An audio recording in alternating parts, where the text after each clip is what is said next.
या संविधानाची चौकट मजबूत करण्याचा प्रयत्न केला। संविधानामुळे सर्वसामान्यांना हक्क देण्याचा, सर्वसामान्यांना राजकीय प्रमुख प्रवाहात आणण्याचा प्रयत्न केला। गरिबी आणि श्रीमंतीची दरी दूर करण्याचा प्रयत्न केला। ही संविधानाची ताकद वाढवण्याचा प्रयत्न काँग्रेस आणि इतर पक्षांनी केला। रद्द करा, रद्द करा।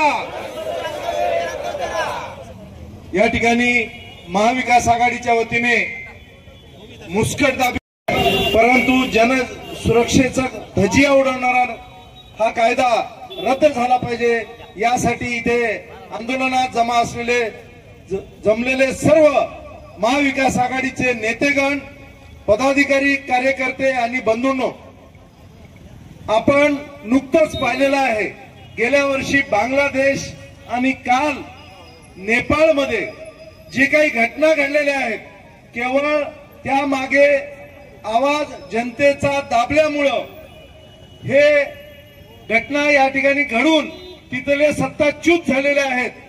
हे समोर असताना सुद्धा महाराष्ट्र सरकार आणि केंद्र सरकारच्या या घटनेला, भारतीय राज्यघटनेला मोडीत काढण्यासाठी या शासनाने आणलेला हा मोठा कायदा आहे आणि त्या कायद्याला मोडीत काढण्यासाठी आपण या ठिकाणी सर्वजण जमलो आहोत।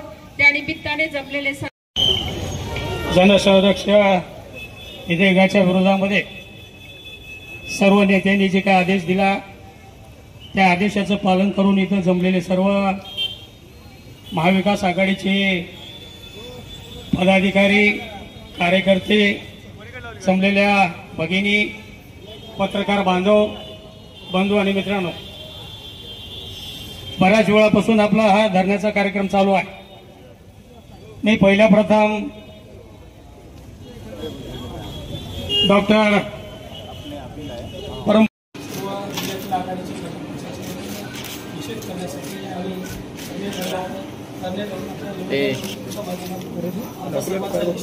जिल्हा महाविकास आघाडीच्या वतीनं, आमच्या घटक पक्षाच्या वतीनं आज जनसुरक्षा विधेयकाच्या विरोधामध्ये आम्ही निषेध करण्यासाठी आम्ही माननीय परमपूज्य डॉक्टर बाबासाहेब आंबेडकर यांच्या पुतळ्याजवळ निदर्शनं केलेली आहेत। आणि त्याचबरोबर तिथून आता माननीय जिल्हाधिकारी साहेबांना निवेदन देण्यासाठी आम्ही आलो आणि आमच्या सर्व आघाडीच्या वतीनं सर्वच पक्षाचे प्रमुख, शिवसेना असेल, राष्ट्रवादी काँग्रेसचे शरद पवार गटाचे असतील किंवा काँग्रेस पक्षाचे असतील, त्याचबरोबर शेका पक्षाचे असतील, कम्युनिस्ट पार्टीचे असतील, सर्वच घटक पक्षाचे सर्व नेते, कार्यकर्ते बहुसंख्येने उपस्थित होते आणि सर्व निषेध आम्ही व्यक्त केलेला आहे। आणि याचबरोबर 2 तारखेला या संदर्भामध्ये एक मोठा मोर्चा काढण्याचा निश्चय आम्ही केलेला आहे।